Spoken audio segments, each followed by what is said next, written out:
fog. It hides the northern Pacific coast of Canada for most of the year.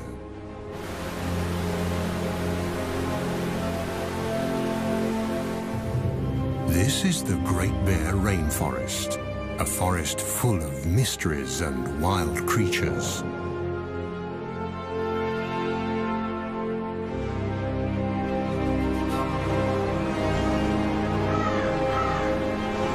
And it's one of those wild creatures, the rarest of them all, that we are looking for.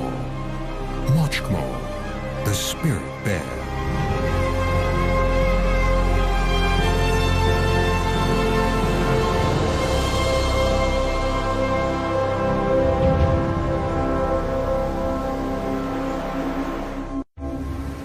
There are no roads in the Great Bear Rainforest.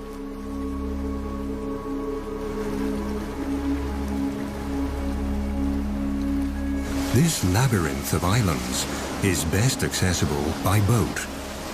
These people, scientists, have to approach this rugged coastline from the water to reach the unique temperate rainforest and discover the secrets it holds.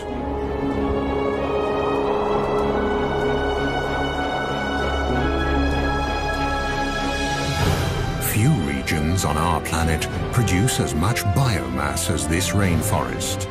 It's the world's largest and most productive temperate rainforest and thrives along the west coast of Canada, a vast 300-mile-long expanse of fjords and islands along the North Pacific.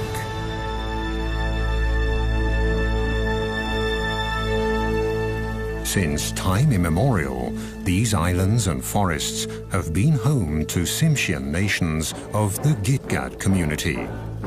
The Gitga'at believe that they are one with the land, the forests, and the ocean. In their world, the animals are their brothers and sisters, and the time when the last ice age covered the west coast of Canada is also a part of this legend.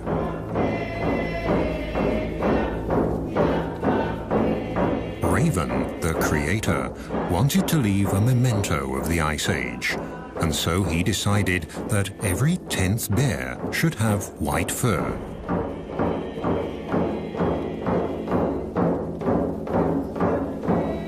This, they say, was when the spirit bear was created, the white bear of the rainforest. To this day, these bears live deep in the forests, on the islands and along the wild rivers of the northern British Columbia coast. Only very few people have been lucky enough to catch sight of one.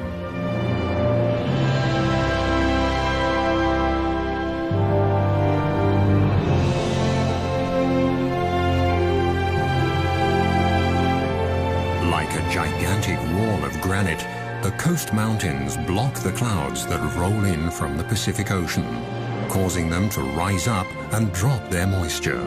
This almost incessant precipitation is the motor that drives the rainforest. A motor that never stops and never falls silent.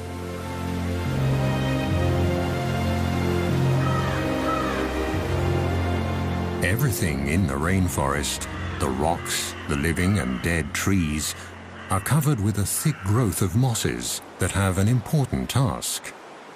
They hold the moisture in. In this way, they keep the forest humid and cool and stabilize living conditions for all animals. In the temperate rainforests of the north, biomass doesn't decay as quickly as in tropical rainforests. The destructive organisms here are slow and need a lot more time to do their work. Yet this rainforest is more productive than those in the tropics.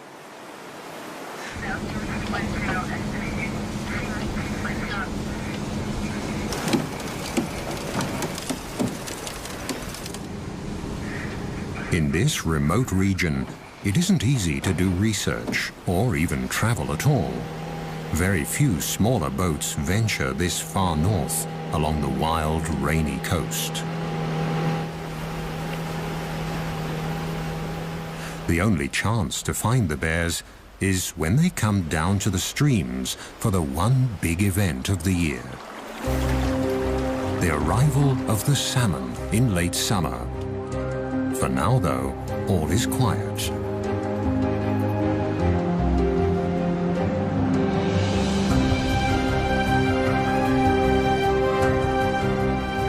Is this the quiet before the storm?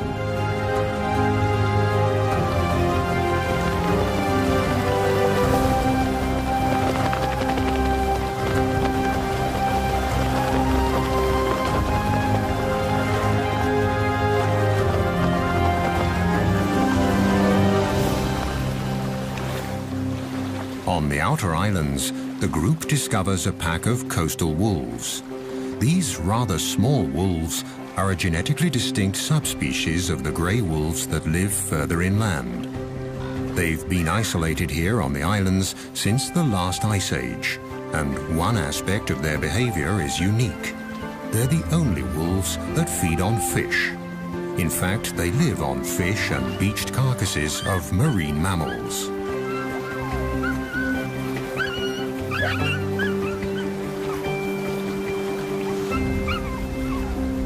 Food that also attracts other hungry visitors.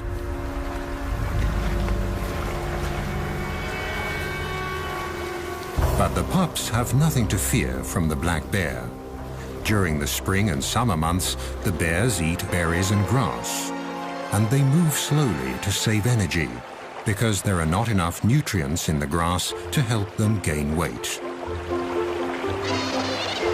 The river otters living on these islands have also adapted to the salt water. The bear is no threat to them either. They're quick and clever.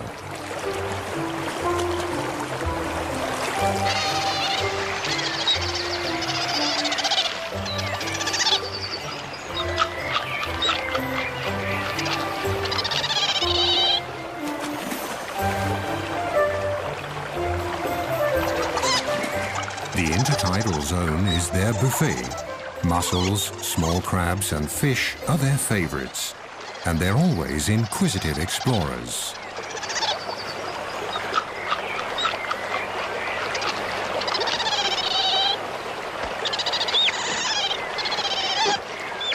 The ravens, the heralds of the rainforest, announce a visitor.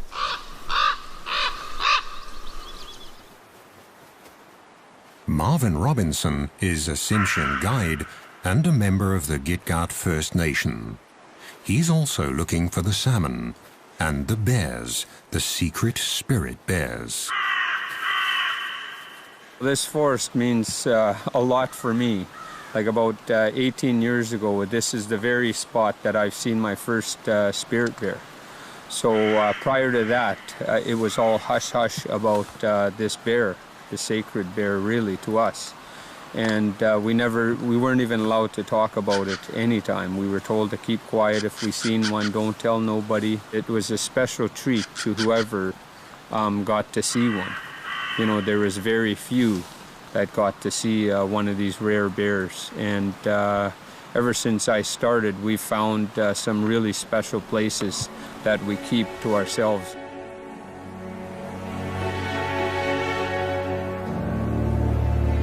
And indeed, the places here are special. On the outer islands, waves and winter storms have created magical beaches. Most of the islands in the Great Bear Rainforest are rocky and precipitous. Wide estuaries and shallow coves are rare. But the steep cliffs also offer food.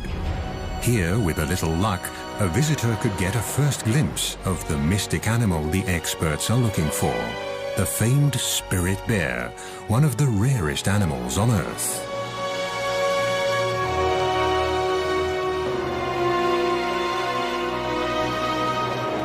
The bear's prey is glued to the rocks in the intertidal zone. Barnacles grow in the cold waters of the North Pacific, and at high tide, when they're covered with water, they look almost like animals from another world.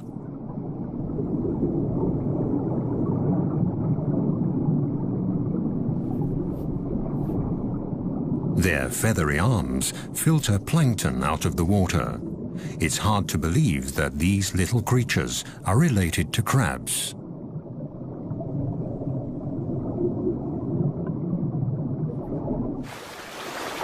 This bear's barnacle hunting shows again how important the ocean is for the nourishment of the forest dwellers.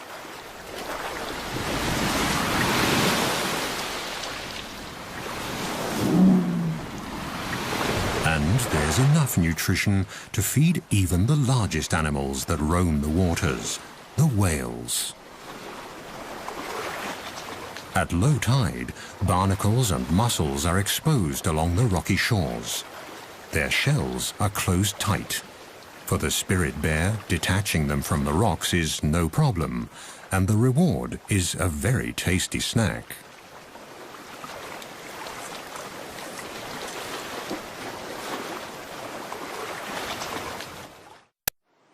Some of the oldest and largest trees in Canada grow here.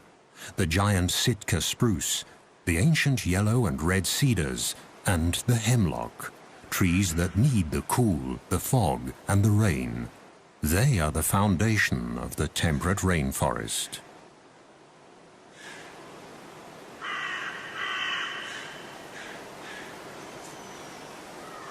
In August, the sweet fragrance of ripening berries wafts through the forest.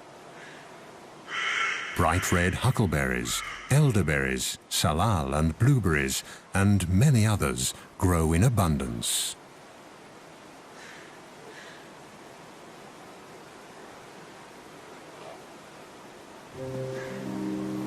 For the bears, the berries are a crucial staple to tide them over the leaner months of the summer before the salmon arrive.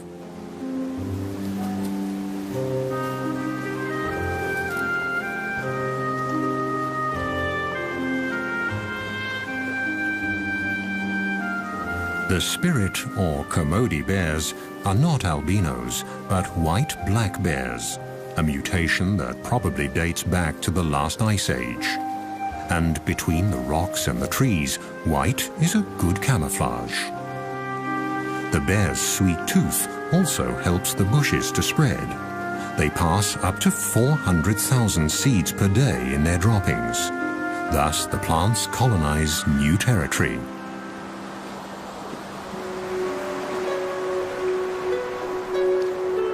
In the temperate rainforest, fog can cover the land in a grey veil within minutes.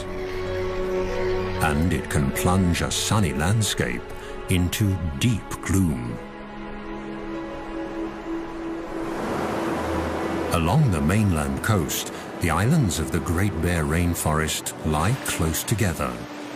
At high tide, millions of gallons of nutrient-rich salt water rush inland through the narrow channels to flow back out at low tide, thus linking the ocean and the land. The currents sweep along everything in their path, creating a rich broth full of life.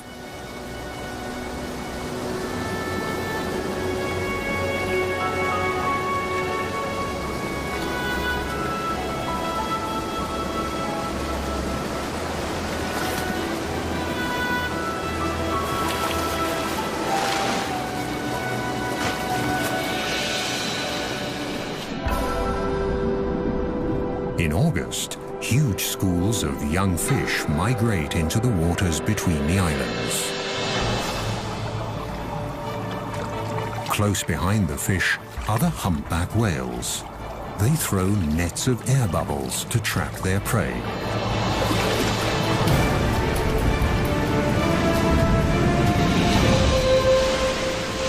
Success. Thousands of fish are caught in their gigantic mouths. Their balleens filter krill and fish out of the water. Again and again, the whales will feed for days. But Mother Nature is prepared and sends a constant stream of fish north along the coast and into the archipelago of the Great Bear Rainforest. They all get their share, large and small, young and old. This is the land of milk and honey, the Galapagos of the north. The productive zone extends far below the water.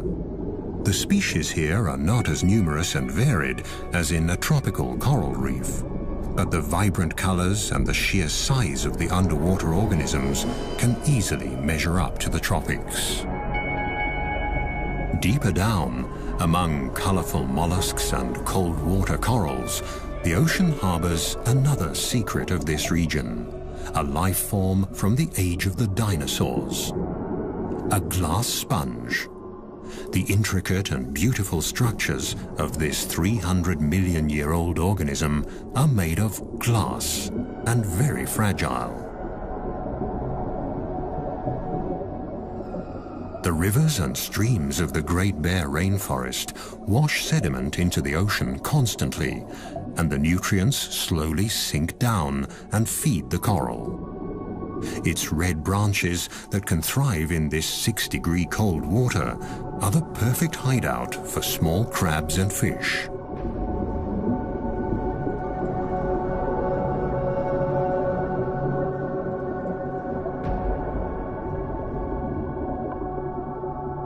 The silica from the rocks provides the building material for the sponges.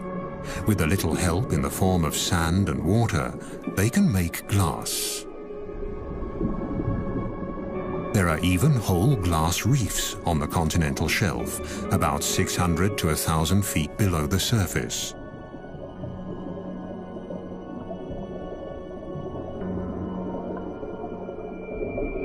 These ancient organisms build complete reefs, powered by nutrients and runoff from the rainforest.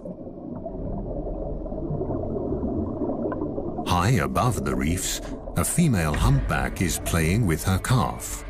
Thanks to the rich feeding grounds, the little one is growing fast. In a few months, when they leave the cold waters and head south, they'll need all their strength.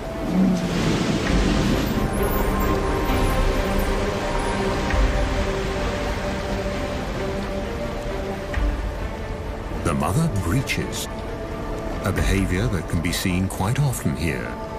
Nevertheless, it's a spectacular show.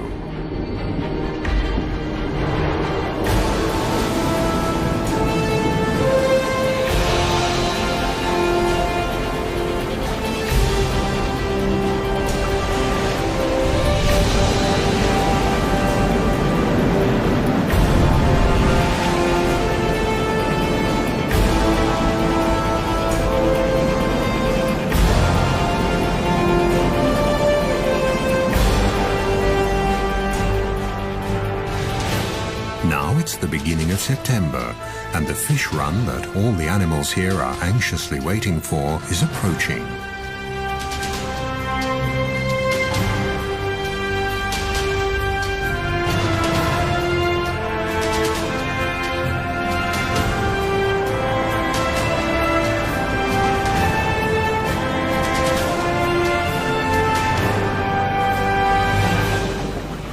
The group steers the boat west to the edge of the open ocean, where a colony of sea lions await the fish on windswept islands at a safe distance from bears and other predators.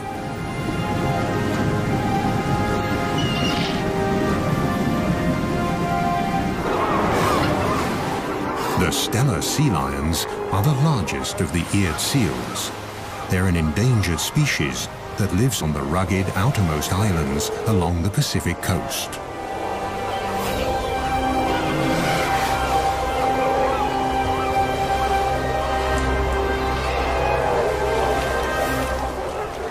The strong, territorial males can grow to a length of more than 10 feet and weigh up to 2,500 pounds. Each of them has a dozen or more of the much smaller females in its part of the colony.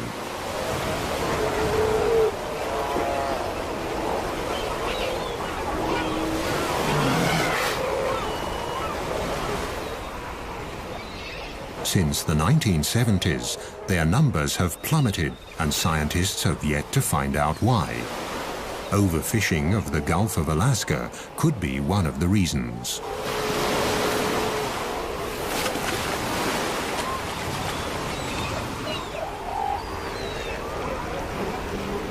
weather turns.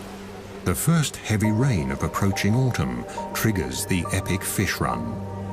After 2 years in the ocean, the salmon are now returning to their birth streams.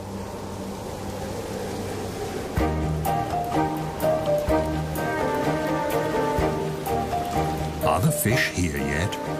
A mother bear and her 2 white cubs patrol the shores of Princess Royal Island.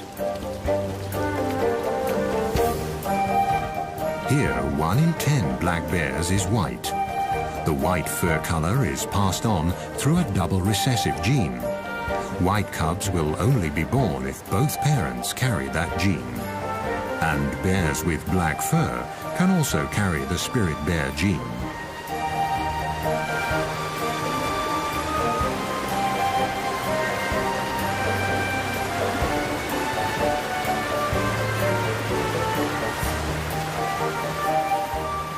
Eagles and river otters are the first to discover the approaching salmon run, which they are awaiting impatiently at the mouth of the river.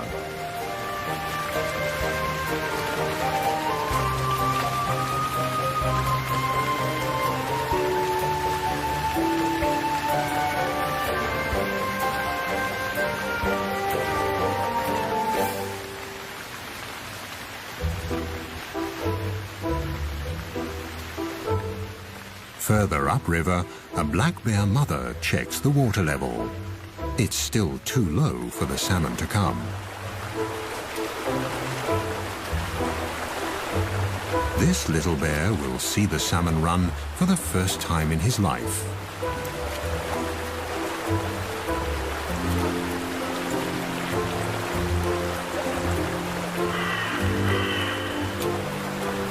It won't be long now. It's early September, and the time has finally come for the big feast. Eagles and bears, sea lions, otters, even the trees are waiting for the arrival of the year's biggest single source of nutrition.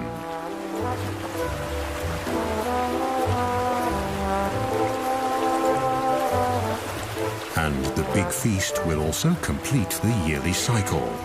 Shortly afterwards, the bears will start looking for winter dens.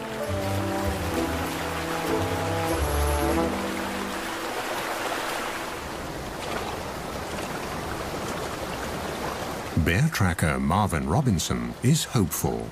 The rivers are rising. He's checking for clues on the islands as well as on the mainland.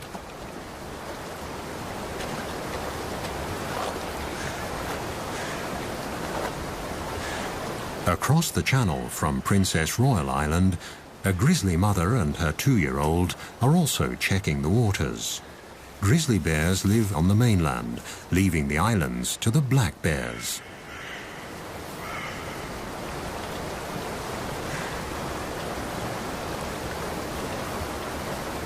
Grizzlies usually live higher up in the mountains, but for the salmon, even they descend to the estuaries along the coast. Marvin is concerned. The rains came late. He hopes the salmon run won't be affected.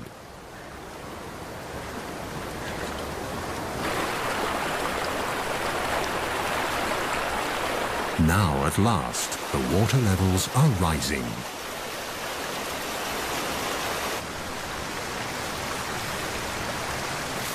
The grizzlies use the waiting time to stock up on sugar, trying to pull the last crab apples off the trees along the riverbanks.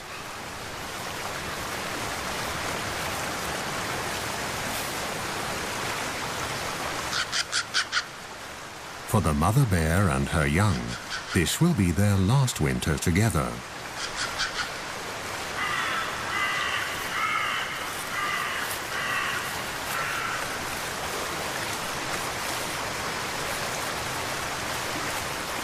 If she can fatten up enough for the winter, she'll have a new cub next spring.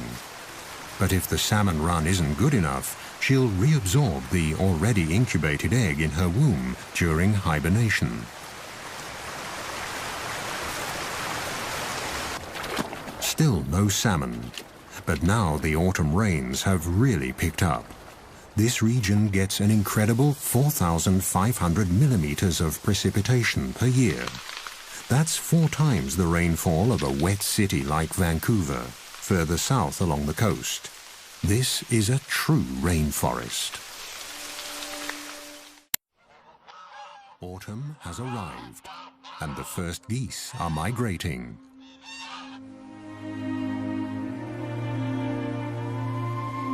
Finally, the water level in the rivers is high enough for the salmon to migrate too.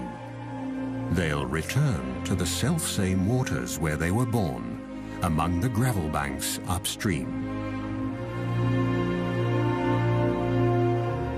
At 12-hour intervals, at high tide, new waves of hundreds of thousands of fish will rise in the river deltas on the coast and make their way up the streams.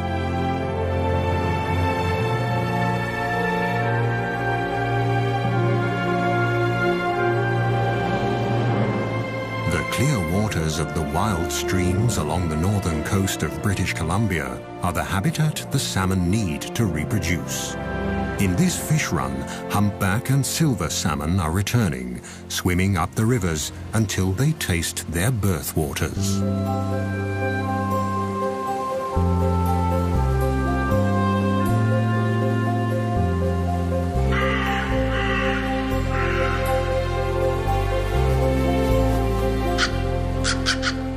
They're here.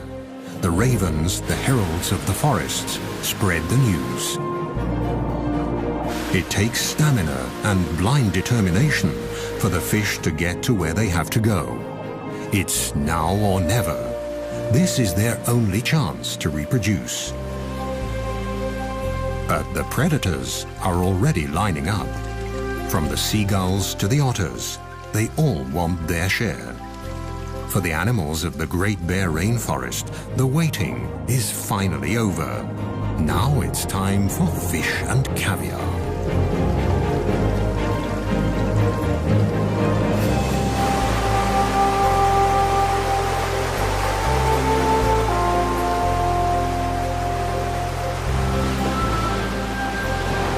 The fish that don't make it are swept away by the raging current, ending up on the rocks and in the kelp of the intertidal zone, right at the feet of the waiting bald eagle. Its sharp beak is perfect for tearing up fish.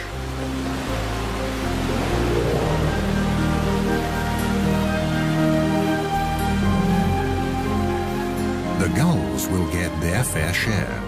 But here on the Rain Coast, the bald eagle is the true king of the skies. On the verge of extinction only a few decades ago, these magnificent birds have made an amazing comeback.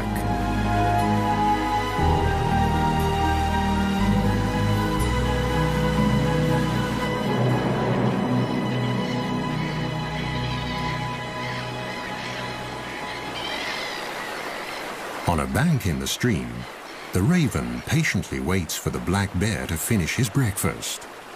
Without the bear, he wouldn't be able to get to the food. The skin of the fish is simply too thick.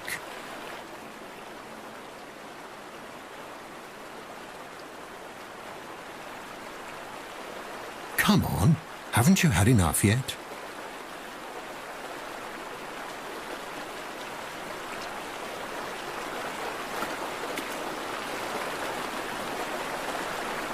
One salmon that never fulfilled his reproductive destiny. He died on the home straight. The coastal wolves are also joining in the feast. The estuaries are now full of fish.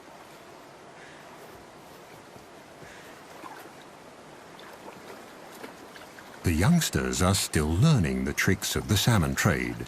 They follow their mother, and she tries to teach them. But for them, catching fish is still a game.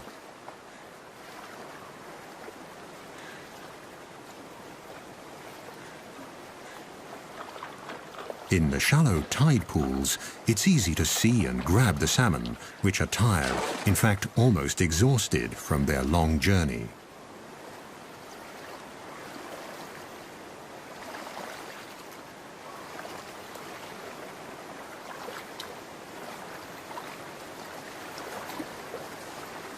The death of this fish seems futile. There are so many of them, easy prey for the hunters. But it's not the individual fate that counts here.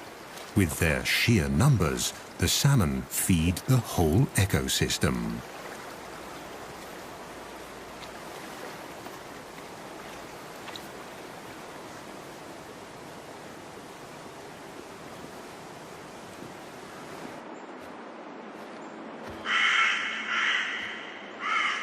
Further back in the forest, Marvin often finds leftovers. Sometimes the wolves carry the fish deep into the woods. The wolves don't consume the whole salmon. They only eat the brain. So they carry the salmon off and maybe a little bit further up the sides of the valleys and stuff because there's a parasite in salmon that if the wolves get it, it could kill them. So basically what happens with the wolves is they've taught each other that it's only safe to eat the brain. The gushing waterfall further upstream seems insurmountable. But the fish keep trying, again and again. For them, it's quite literally do or die. And for the strongest, stamina eventually pays off.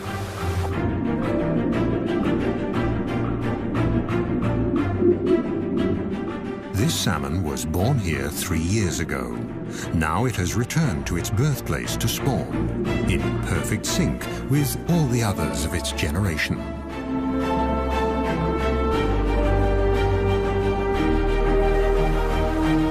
In the first few months after hatching, the fry will stay in their birth streams. Then, during the following summer, they'll drift downriver towards the sea, where they'll feed and mature. They'll stay in the Pacific Ocean for 2 years. Then they'll return to the Great Bear Rainforest to spawn and die.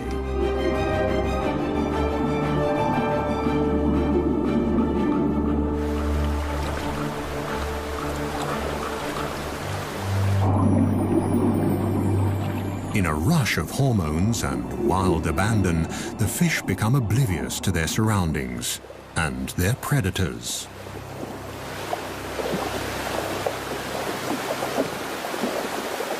But even now, on their deathbeds, the males fight each other, hooking their deformed jaws together, expending their last ounce of energy for a better position to pass on their genes. The unique cycle of life in the temperate rainforest will be completed once again, as it has been every year since time immemorial. The gulls and all the other animals of the coast are the lucky beneficiaries.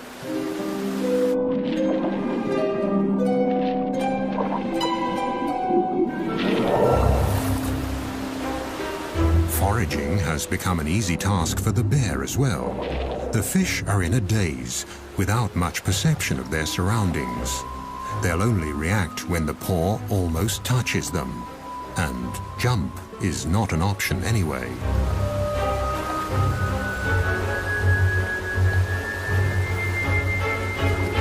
The fish look battered. The journey has taken its toll. Now the bears can afford to pick and choose. This spirit bear even leaves a half-dead male salmon, discolored by fungi that have developed on its return to fresh water. The females that are still carrying their eggs taste much better.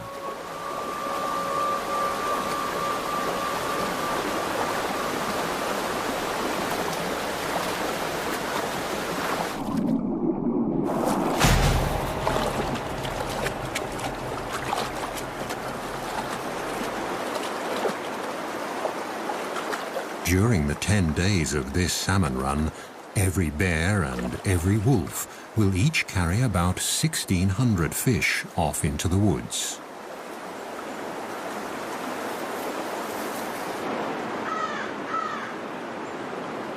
But it still isn't easy to find the spirit bears. Even for experienced trackers like Marvin, who take researchers and visitors to these streams, it's a special treat to watch the white bears during the salmon run. So far, they've only seen black bears and squirrels.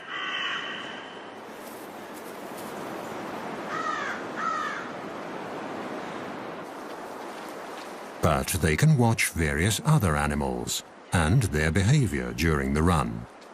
A black mother and her cubs feeding, for example.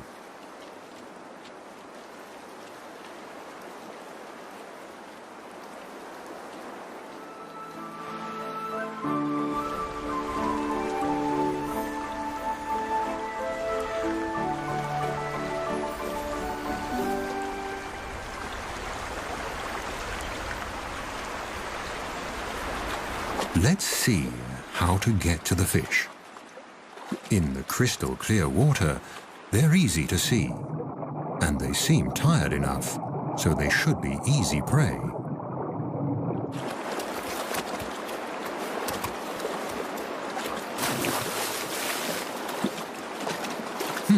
That wasn't too successful.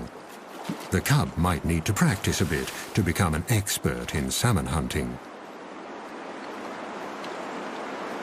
Marvin, the tracker, has been walking the creeks for days now. Then, suddenly, there it is, Mochkmo, the prodigious spirit bear, one of the rarest animals on Earth, and one of Mother Nature's miracles, right in front of his eyes.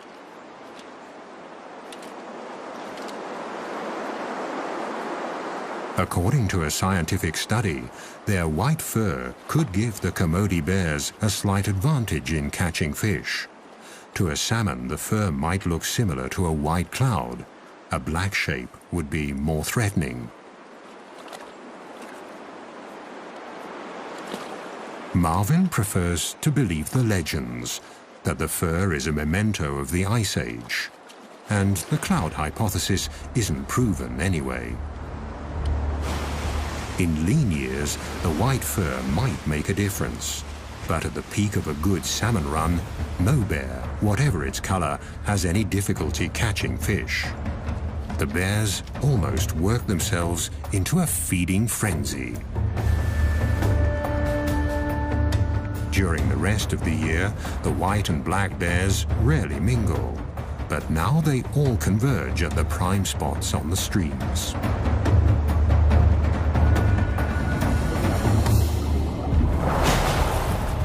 Overall, the black bears seem more aggressive and wilder than their white cousins. But they're also more wary. Could it be because, unlike the white bears, they've been hunted before? But wary or not, all the bears have to come to the streams. They have to store fat for hibernation.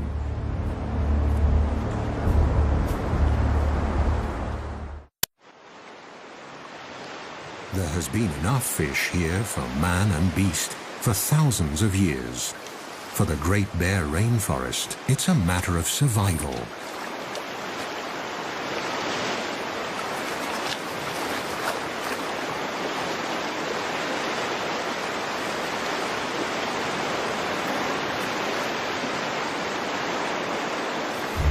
Let's hope for these young bears at their first salmon run that the future will hold the same life for them as the present.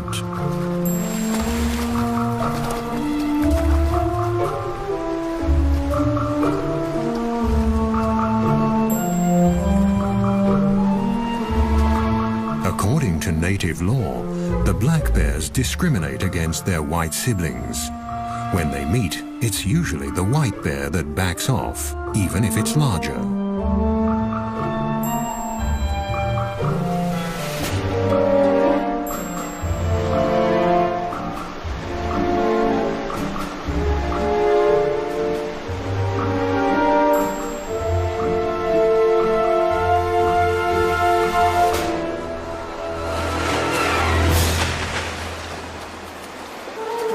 One last fish for the road should be all right.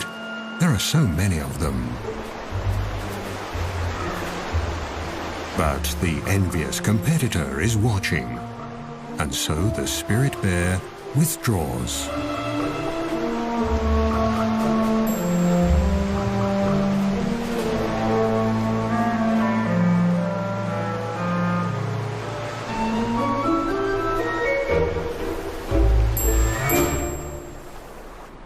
The bears often prefer to eat their fish in the quiet of the forest. They use day beds in hollow tree trunks or small caves under roots where they rest and digest. Maggots, bugs, and many microorganisms help the process of decay and decomposition. Mosses can macerate the organic nitrogen and make it available to the trees. The salmon are actually feeding the rainforest. The thickness of the tree rings alone can show which years were good salmon years.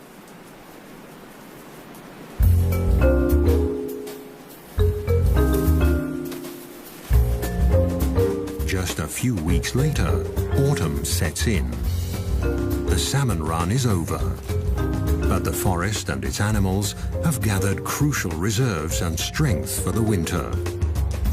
Now it's time for some of the smaller ones to stash away seeds and other winter provisions.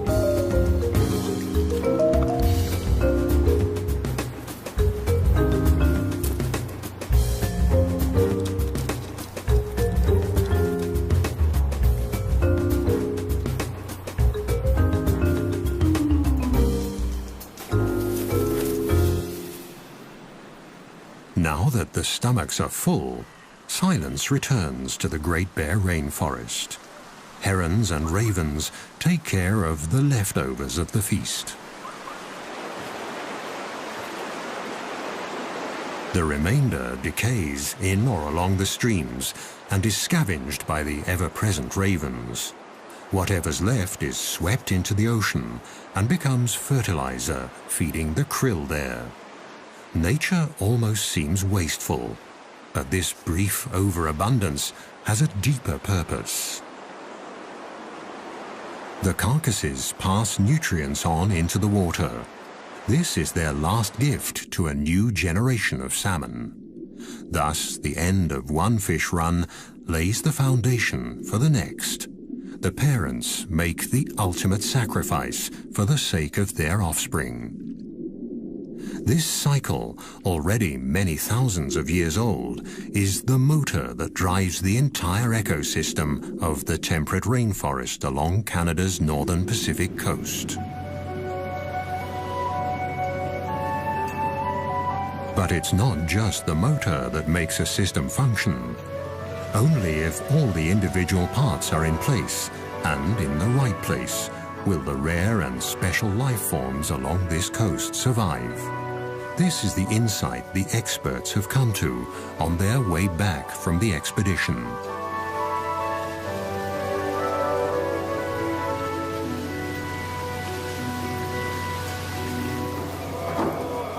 It's a lesson the people of the rainforest learned a long time ago.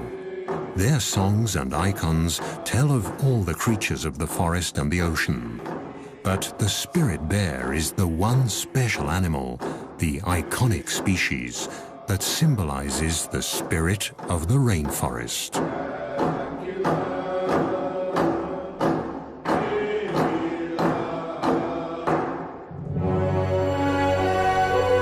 The freshwater streams and the mountains, the forest and the ocean, the winds, the plants and the animals, they all had to play their parts just right so that this temperate rainforest of Canada's northern Pacific coast could develop over thousands of years.